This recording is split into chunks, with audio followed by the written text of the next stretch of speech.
Welcome to Today with Totally Out Now. I'm Raga Olga de Silva, or Totally Out Now as you know me. India is currently debating same sex marriage equality rights. The Supreme Court of India is continuing to hear a bunch of petitions seeking legal recognition of same sex marriage or marriage equality, as we call it, since April. We have seen several statements put forward by various organizations. The central government themselves made a statement stating same sex marriage are against our Indian culture. Legalizing same sex marriage will create havoc in society, and that marriage is a union between a biological man and a biological woman. We have since then seen several statements, some in support of the community, some against.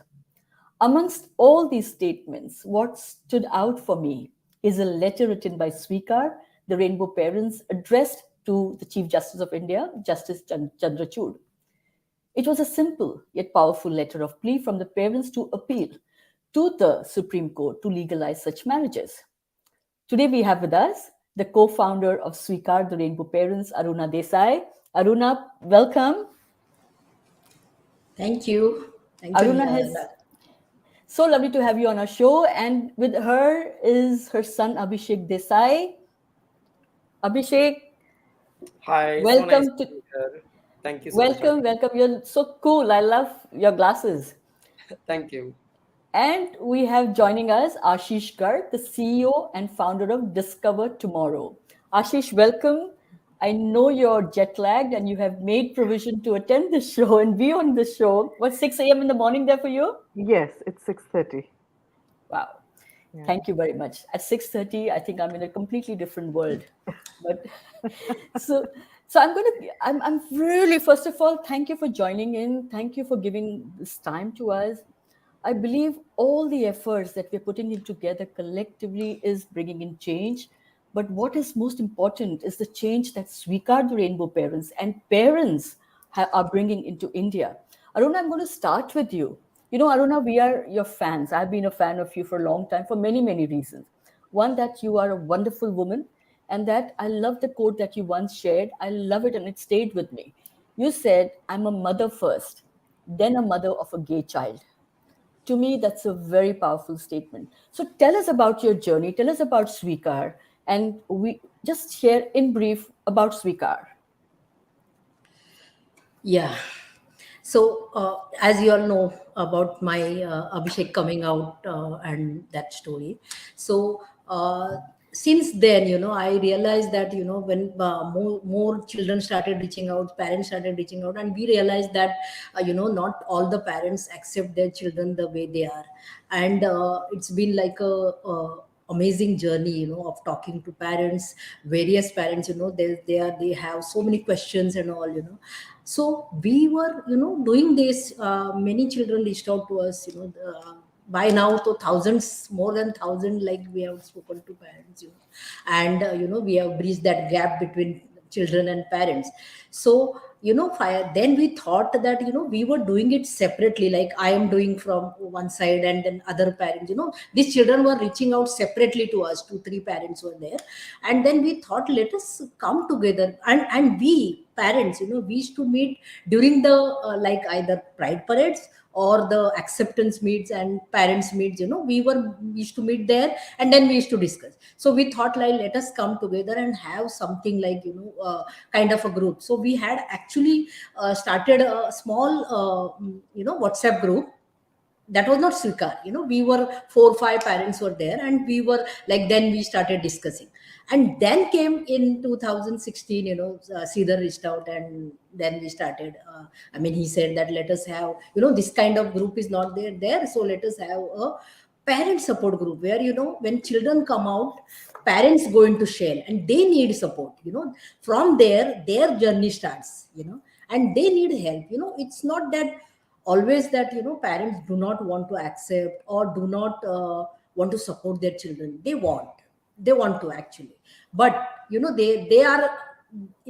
do not know, what it is, so they need to understand. They are into denial and all that, so we thought, let us, be as a group As a group we can support more parents, and it will be like a group doing this, and that is why we started this group. And the How aim was always many, that. sorry, how many members do you have now in the group?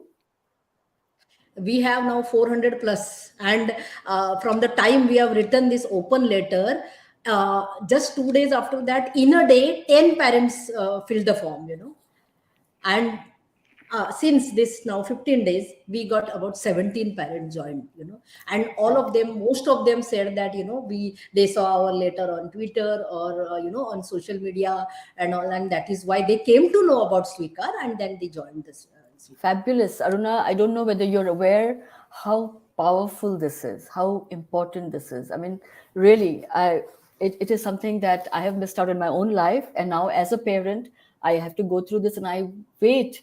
And I hope that anybody who does go through the journey that some of us have been through have parents like you. Abhishek, I'm going to come to you. Abhishek, I have had a similar journey to yours. Of course, I am much, much older. But in my case, my parents, my mother, in fact, did not just accept, she attempted to kill me. And so, my question to you is, how do you feel that would your life have been different should your mother have not accepted you or your parents not accepted you? Do you ever think about it? Yeah, I think definitely so. It's something that I've thought about, and the answer to that is I think my life would be extremely different. I don't necessarily think that um, if I didn't have the acceptance that I did, it would be an added layer of challenges, struggles that I would have had.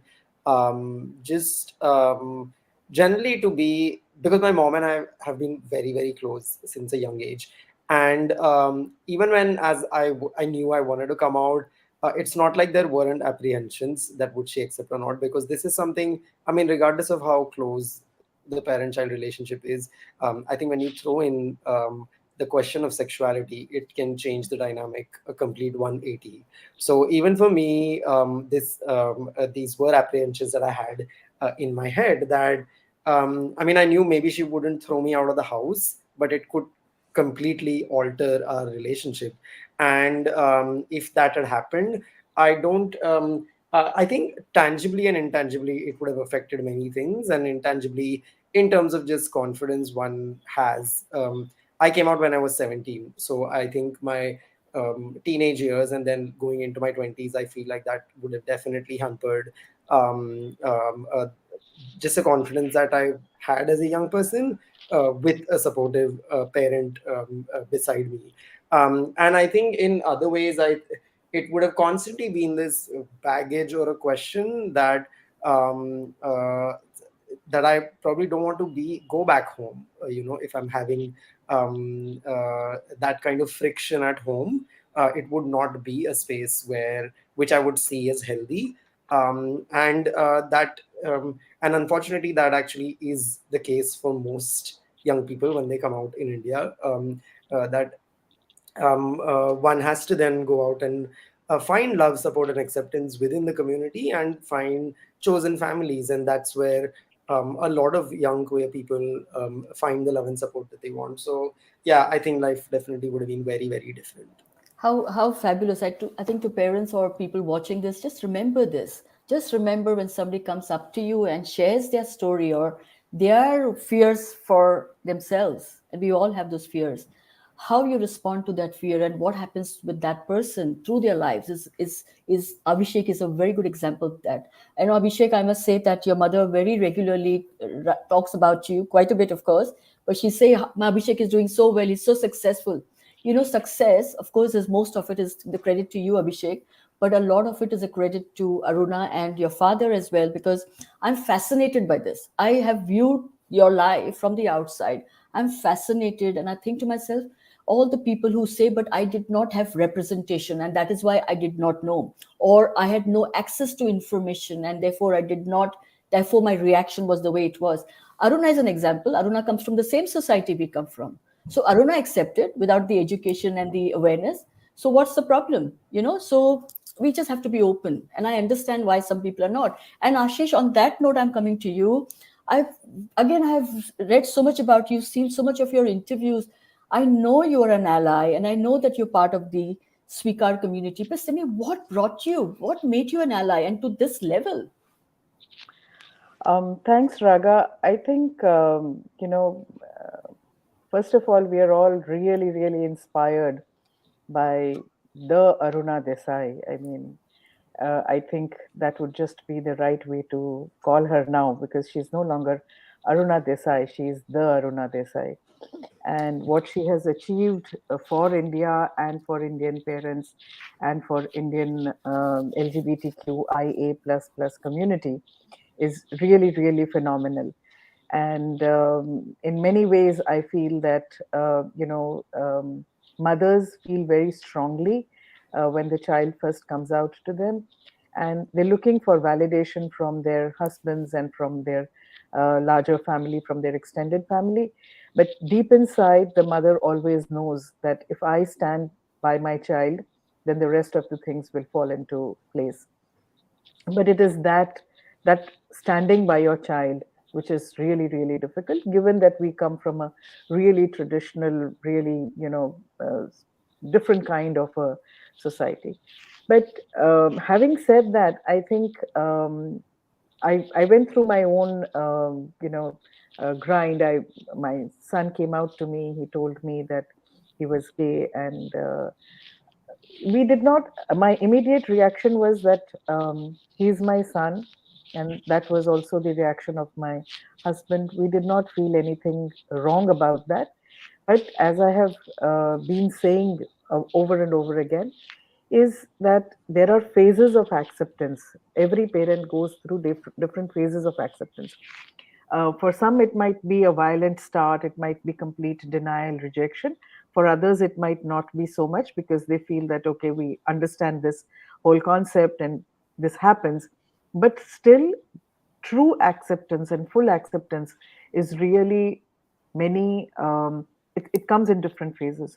So, in the initial stages, you accept your child, but you don't want to talk about it to the family. You say, okay, it's fine. This whole news is just between the three of us or between the four of us. Then you start to understand the truth about being gay, and that this is not something which is a sin, or it is not something that is against traditional. I mean, you also go through your own evolution. You educate yourself, you read, and you read the shastras, and you read what society starting from the first century CE, common era, has talked about the prevalence of Tritya Prakriti, and Amaradas Wilhelm's book, which talks about this in detail. So you kind of understand that what you are hearing every day in the society is not really the truth. That is a doctored version that you're getting.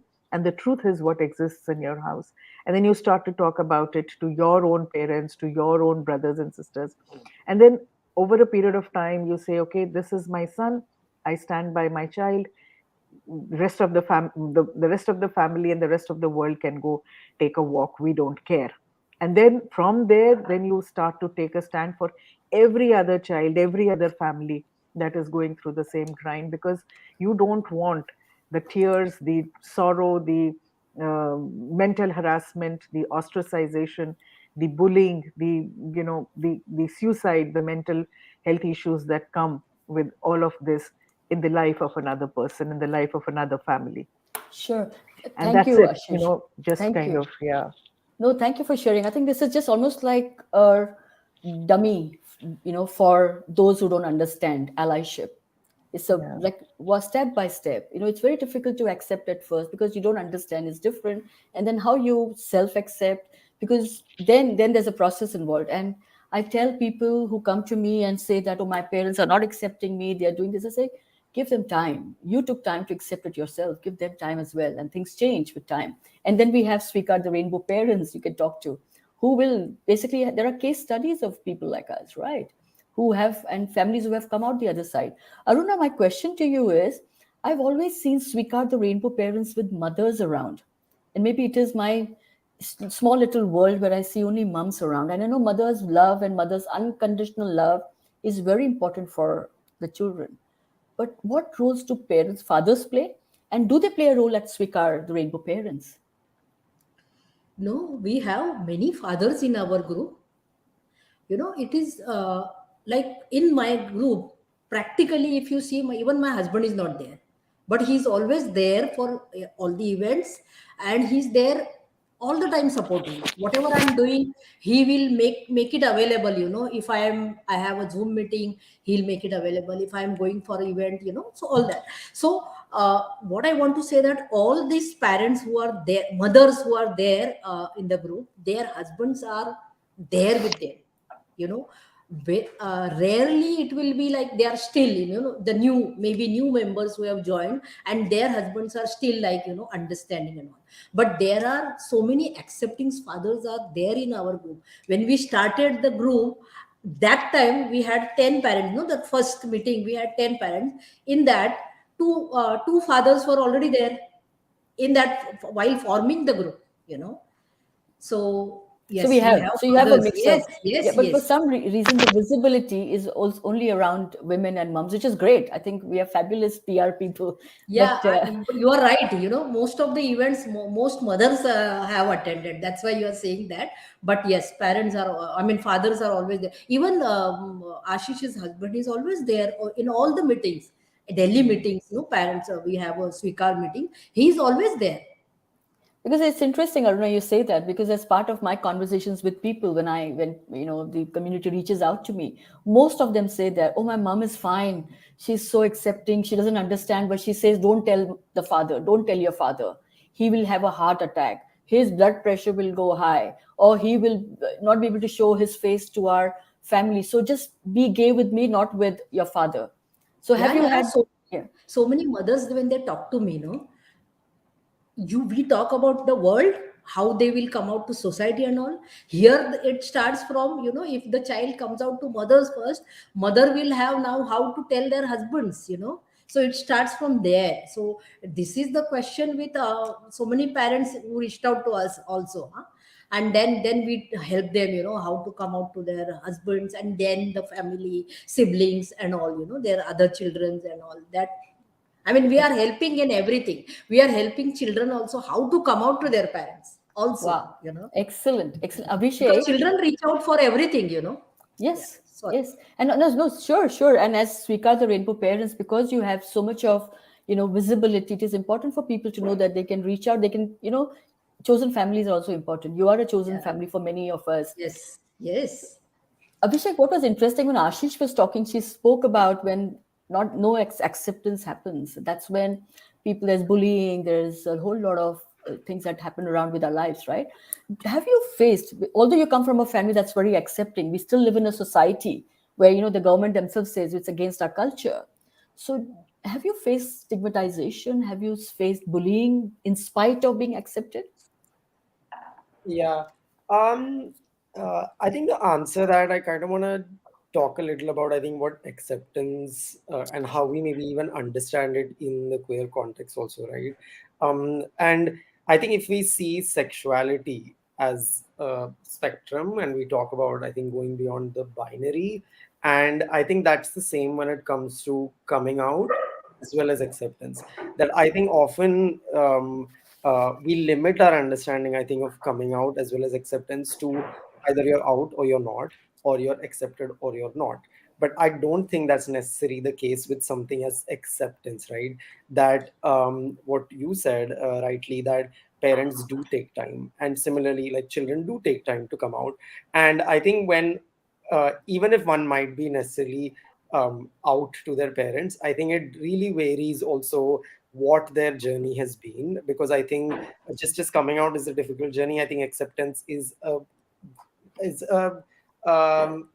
intense journey, for lack of a better word, for a parent. And that could also change at a certain point, right? Unless you've crossed the barrier where no longer your sexuality kind of matters. Because I think when a child comes out as gay, might be very different to if someone came out as trans to their parents. I think the understanding then of the concept of their sexuality really varies, because different kinds of fears then come into the parents' mind. And I think for me, similarly, like I was out at home, but at the same time, as a queer person, coming out is something that you kind of do every day. So whether it is the workplace, whether it is your circle of friends, whether it is even just public spaces that you access, right? Because you are naturally always just assumed to not be queer, you're assumed to be cis, or you're assumed to be heterosexual. And while I didn't face, I've never faced any physical violence as such. But I think growing up in school, I wasn't the most masculine child as such, and my interest in sports would also vary. So often, I think just slurs being passed around, and like I faced those kind of things. And I think in when I went into college and then later into work, I think similarly, there is a certain kind of uh, as a queer person, you're always aware as to how you're perceived externally, right? And then the second somebody, especially let's say like a man, would walk in, or a group of men walk into the room, you even without realizing, like subconsciously start altering the way you speak, or Yeah. you police, essentially you police your body language, you police your voice, you police even the gesture of your hands. And that is often, I mean, in my initial years of working, I've had to, because I would hear um, just slurs around queerness, or gay, or words like homo being thrown around in the office. And the initial couple of years, I would have to not be so visibly out. But I've never, I mean, fortunately, I've never had any case where I was physically attacked, or have faced any violence as such. There have been instances of minor bullying. There have been instances when it comes to the police, where at times, if I've been traveling, and where I've been stopped, and it actually has been in the recent past, where cops have asked as to, like, why are you wearing the clothes that you're wearing, or why do you have nail prints on, so on and so forth. And the natural slur that they obviously rely on is are transphobic slurs, where they would call you either a chakka or a hijra, and ask you that, oh, why are you I mean, and to me it was like, yes, I am. And like, to just cut the, like, because I think it's a, you really have to consider sort of safety in that moment too, because you don't know what the cop might resort to. And this is still someone, I mean, I'm very, very privileged to be able to speak English in a certain way, come from a certain socio-economic as well as a caste background. But that's not the case with trans persons on the street, who might not in the moment be able to negotiate a violent situation in the same way, or call for help or resources, however strongly the trans community might be organized. So yeah.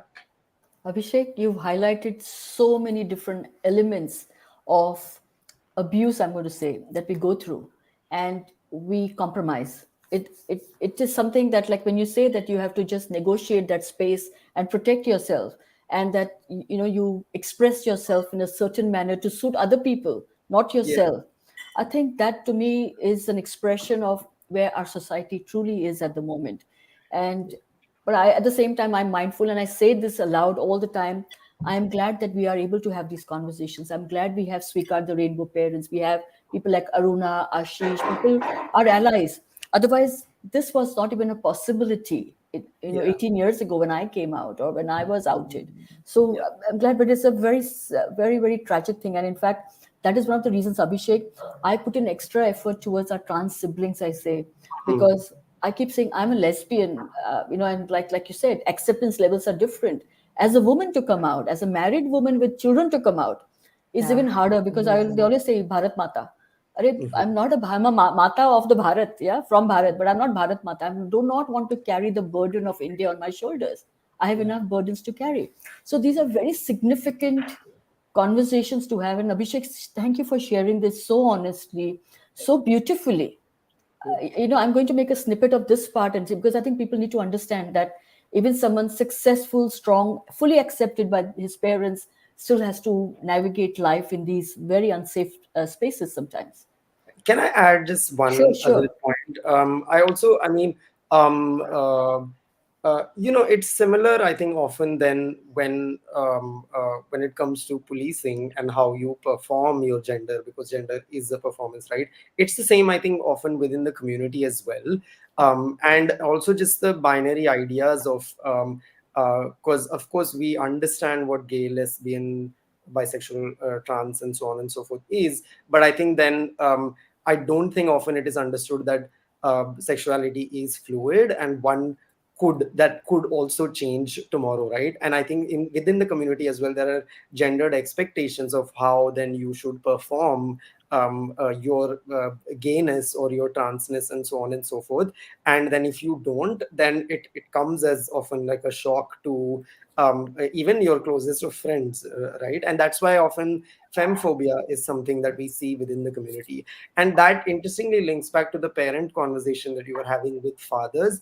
And I think that is because it links back to the performance of gender as well, that I think even the question of addressing your child's issues, in this case of sexuality and coming out, is falling onto the mother in some way, where that labor is also something that the mother is having to perform.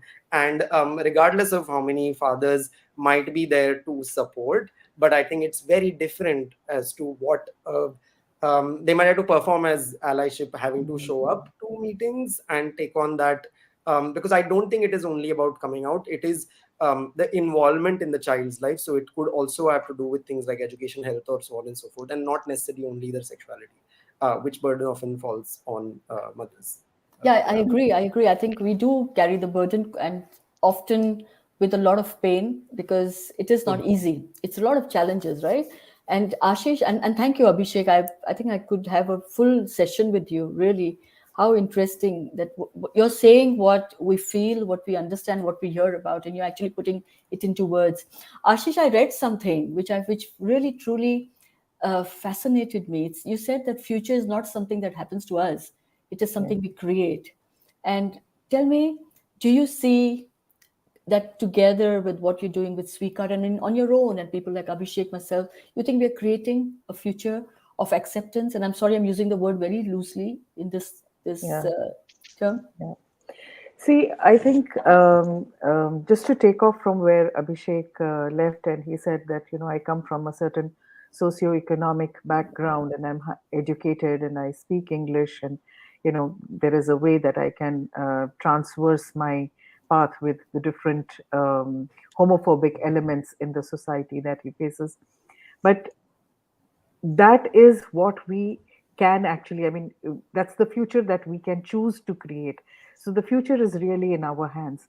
And even for Aruna, for all these Sweekar parents, for myself and Raga, for you as well, this journey hasn't been easy. It has been a very tough journey. There have been lots of questions, there have been challenges, but we have surpassed all of those, and we have stood our ground, and we've said that we will stand for what is right. So there is a moral and an ethical value in doing the right thing always.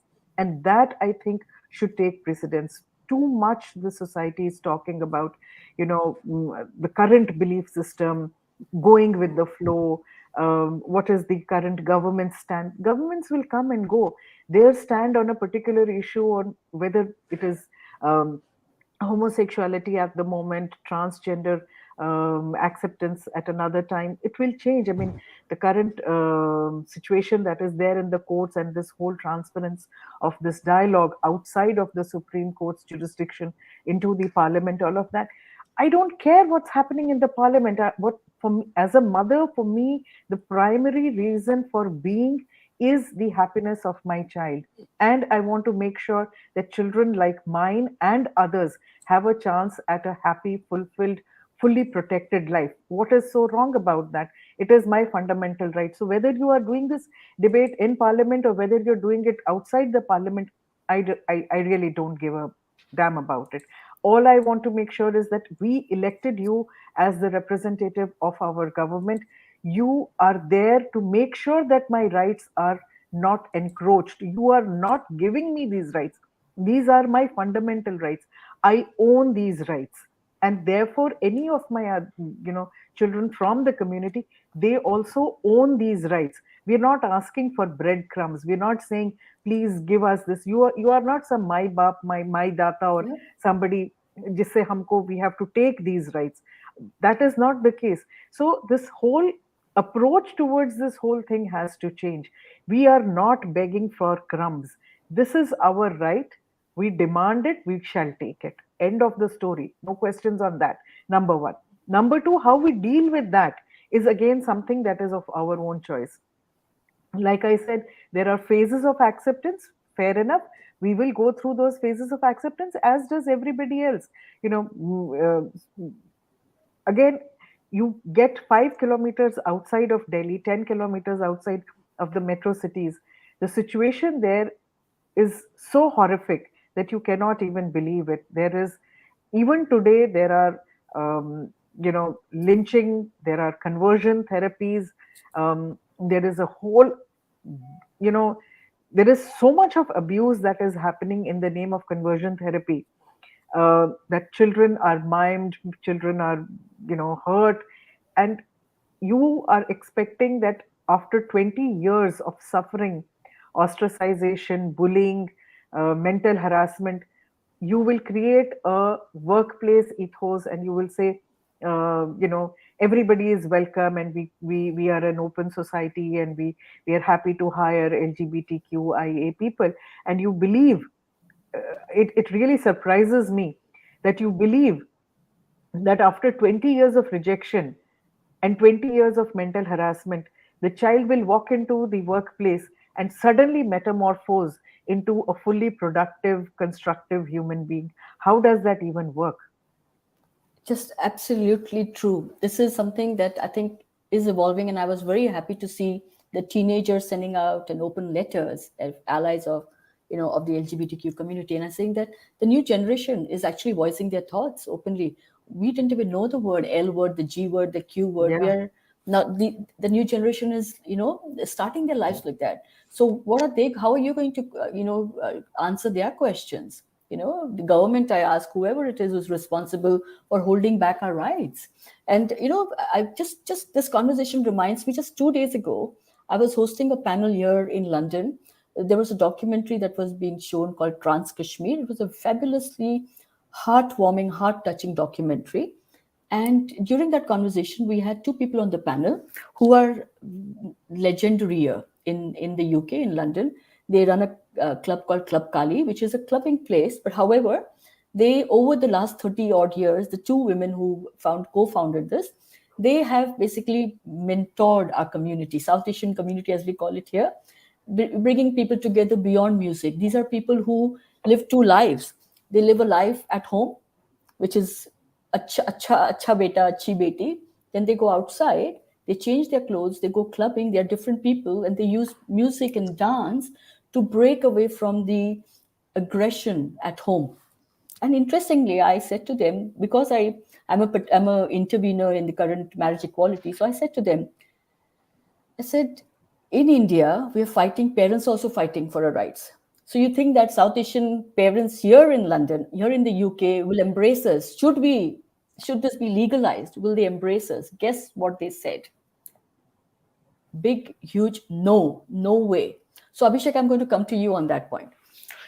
Do you I know that you're not just in this ecosystem in India as LGBTQ advocates and activists. Now we speak to the world.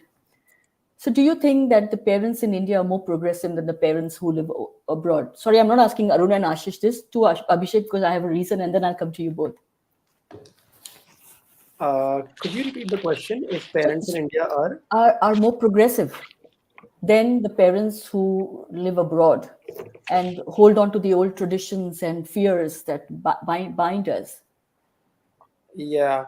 Um, uh, I can't help but I think want to answer the question. I think maybe in almost like a humorous way, because I mean, one like what would be the metric for measuring progression? Also, right? Like one being that, but secondly, I mean, it is often also like noted that the diaspora. That is outside India, love to cling to uh, India and its, however, and whatever we understand as culture and traditions, and I'm putting air quotes intentionally. And there is almost this, it's this idea that, like, because you're away from home, you almost cling to home very intentionally. And it is only when you are in sort of like a foreign land that you remember this, whatever your fantastical idea of this great India that exists, right? And um, and I don't know how I feel about that often. That this need to kind of cling to what is constantly espoused as Indian values, um, uh, and I don't know if that is necessarily to. For them to want their children to be Indian in a certain way. And unfortunately, often, I mean, a lot of these values are kind of steeped in um, uh, oppression in many ways, and not only of the children, but also these values are steeped in oppression of communities and how it functions back home in India, right? And these are and I mean that specifically for upper castes who actually live abroad, like the diaspora.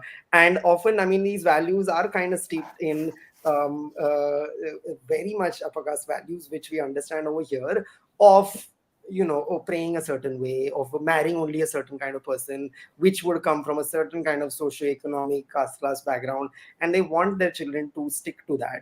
And it's not, I mean, it is very much true that the same thing happens here, but it's almost ironical when it happens across borders, that if you also know the recent in you know, California passed the law Yeah. to on caste discrimination, right? The bill.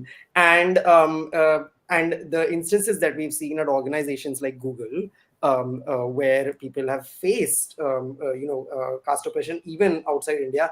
And it's just this idea that, like, um, Indians abroad would want to kind of take what might not necessarily actually be good values and try and inculcate them outside also. And yeah, so I don't know if I'm answering your question, but I don't think there is necessarily, like, parents abroad are more progressive than parents here. Yeah, I feel like at least when it happens here, it feels like, oh, well, it's happening in your own home, as opposed to outside.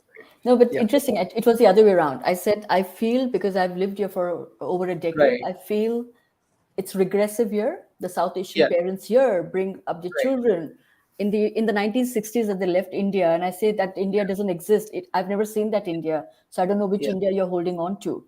Yeah. So the diaspora is holding on to, like you said, to Yeah. traditions and cultures which I don't think Mhm. exist anymore. Yeah, they Yeah. kind of Yeah. caught in a time capsule. I mean, Yep. it's difficult for them to break out of that, and they feel that when they break out of that mold from where they or their parents came, so they're doing something against their own community, against their own society, against their own culture, and so that kind of pushes them back to continue to do or reiterate the same things that their parents would have done. But they do not realize that overall the entire ecosystem across the world has moved on so fast. There is more education, there is more awareness, there is more understanding, and there is more acceptance. The world is certainly a much better place today than it ever was before. Again, I mean, there are phases where we will take this on, and like Abhishek said, we could be in different phases, we could be in different ecosystems, the smaller ecosystems within the society, so you could be in them, but overall, there is more protection, there is more understanding. Again, I mean, as Aruna and I often talk about this, the need for continuous and repetitive um, uh, orientation for parents, of school teachers, of people in the society, all of that is becoming so much important. And we have to kind of spend the next 10 years doing that.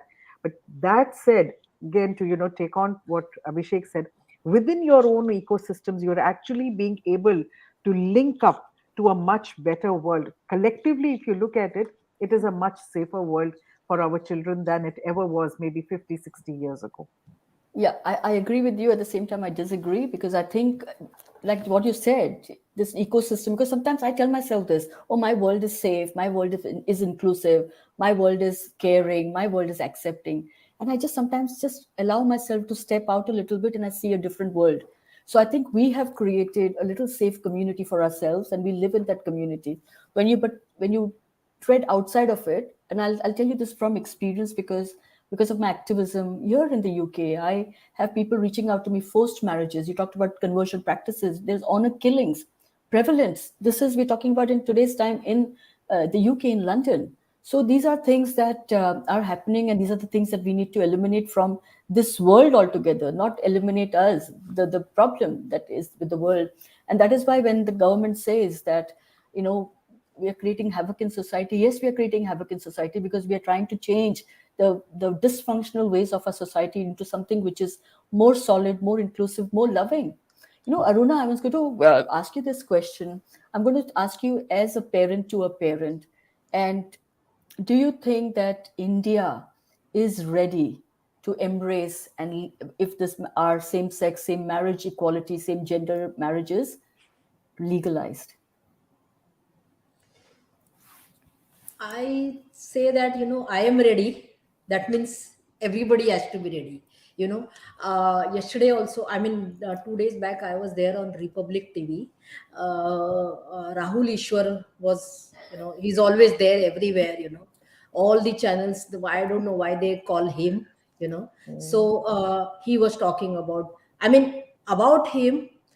He will start with, there should not be discrimination, there should not be, I respect all the panelists, I respect this mother who is sitting here, and next second he will start discriminating, you know so what is it?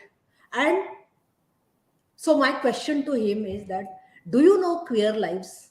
Have you seen them? First of all, even the lawyers, advocates in the court should be, when you are discussing about somebody's life, that life you have not lived, you do not know anything about it, and how can you take decision about it? So they should be there. That the Justice Venkatesh, I forgot the full name. When he had to give that verdict for lesbian couple, what he did, that he took, and for some 10-15 days he took training from experts. And that should be done now, when this big decision has to be taken, and for the lives for queer community, the whole big community. And these people do not know anything and talking all kind of, they're talking about who is a man and who is for husband and wife. And when we are saying it is same sex relationship or marriage equality, where there is a question of heterosexuality. So all that, these people will keep talking, and they're saying that, we need to talk to know their public's opinion. What do you mean by that? It is not public's life, no, it is about the queer community. Talk to them.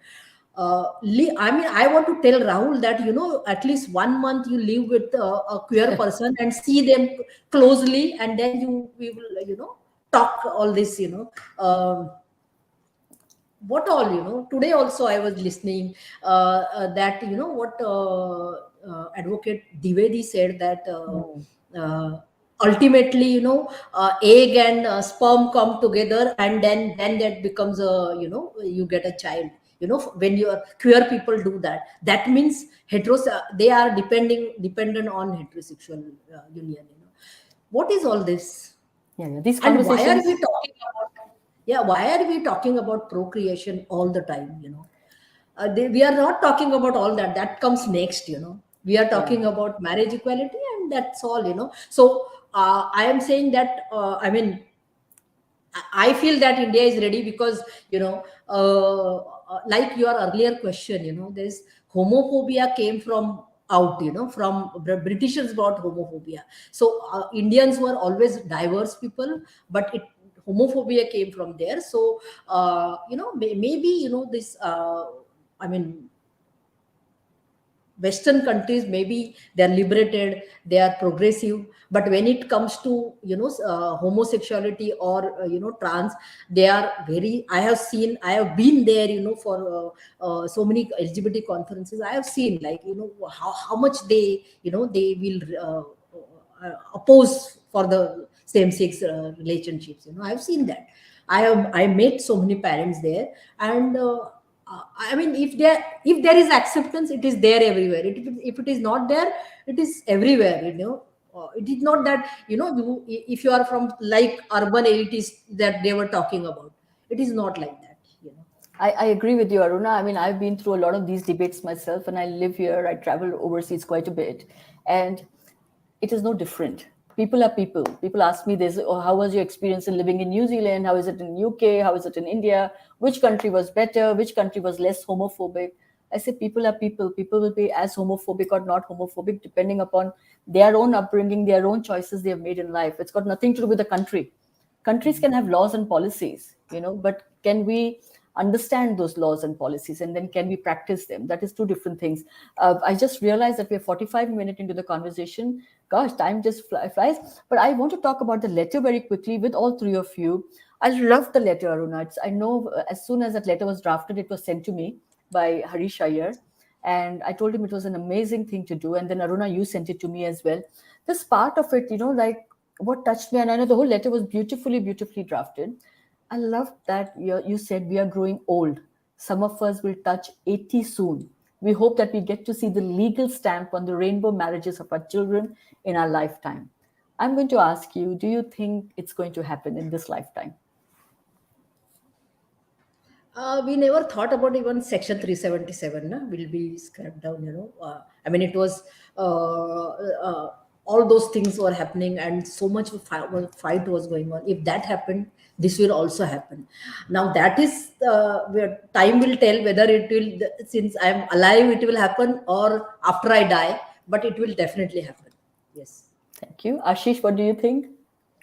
Oh, I'm very hopeful, and I think that the ripple effect of the writing down of Section 377 has already started.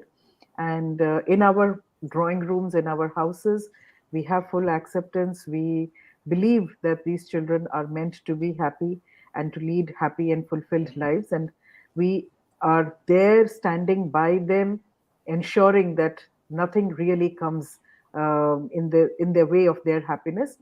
And it will, as families get together and understand this will happen. I also believe that a very important thing is we have to get out of the Darwinian theory of reproduction and procreation. That really actually hampers this whole dialogue about acceptance, so of different, of diversity. So I think that really is a very important issue. And having said that, I think the government, whether they can or not do anything, is really immaterial. It's like an avalanche. The will of the people will make it happen, and that will has to come from people like us, and we have to stand by. This is the time of negotiation. This is the time of standing with our children. Like they say, imtihan ki ghadi. This is it. This is what it is. This is the cusp of the generation where we will turn it either for or against completely. We can do this regressively and turn it back 100 years, or we can take it forward. It is really with us. The future is in our hands. Ashish, amen And to that. Raga, we are not going to keep quiet. Even this letter, there were so many people, there's very conservative people who are making videos and sending, to oppose marriage equality, same-sex marriage and all. So those videos were coming on our group also. So one day I got very angry. Those comments were written on those videos. Reading those comments, I thought, like, we are such a big group. Why are we listening to all this nonsense? We should give them back, counter. And that is why I wrote the letter and I put it on core group. And then, and I had added even adoption point in that.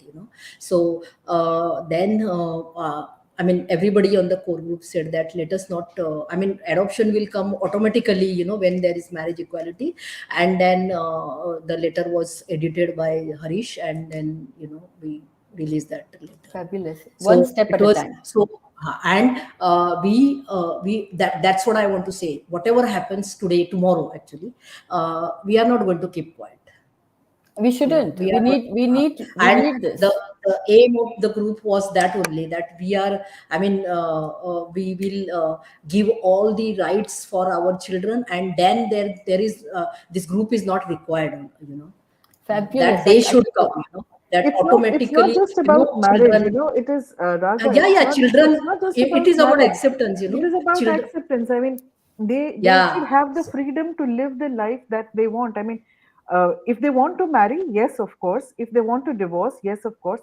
It's like I said, it is my fundamental right to be who I am. And who is the government to decide whether I should be or not who I am? And for some reason, we seem to have abdicated that responsibility to the government, and now we are asking it back from the government to please give us our rights. That's not how it works. The government's job is completely something different. It has to make policies. It should make policies. If it does not make policies, the will of the people will ensure that they toe the line and make the policy. What is the government? It is a reflection of what we feel. Absolutely. No, I agree with you. And I just hoping that we have lots more Ashish's and Arunas in this world. And Abhishek, the final word is going to be yours, although the final word is going to be mine as well, because I will end it. Abhishek, I was really sad to hear this morning because like I said, I do have a lot of friends in India. And someone said to me that India has exposed itself. A lot of homophobes and transphobes have now shown their colors. They're coming out in huge numbers. How do you feel around that? And do you feel within that ambience in India, we are going to win? Um, uh, yeah, I think it's, when any community fights the fight and becomes the more visible you become, the more risk of abuse and violence you face, right? And it's true also for often the visibility that's asked of trans persons, but it is a question of safety that one has to consider. And I think that's the same that's happening here. I think as the petitions have reached the Supreme Court to ask for marriage equality, it has come as a shock to the nation and to everyone of this demand that's being put forth by the queer community, and which is why I think the rise of so to say, like, homophobes and transphobes. And I think it is going to be uh, unfortunately, I think this might actually just be the beginning of the backlash. I think as the more visible the community becomes, the more backlash there will be. And you can take examples of countries also, right? I mean, even in the United States, when Trump came to power, that you saw more racial attacks, right? It was when, after marriage equality was passed, that you saw more hate crimes on queer persons. And I think as the community becomes more visible, there definitely will be more backlash. But I don't think there is any way that it would put us back into the closet. Like, that is not something that is going to happen. And because there are two sides to the coin, with more visibility, it also means that other younger queer people who might not necessarily be completely visible or out are getting the courage or the confidence to be more visible.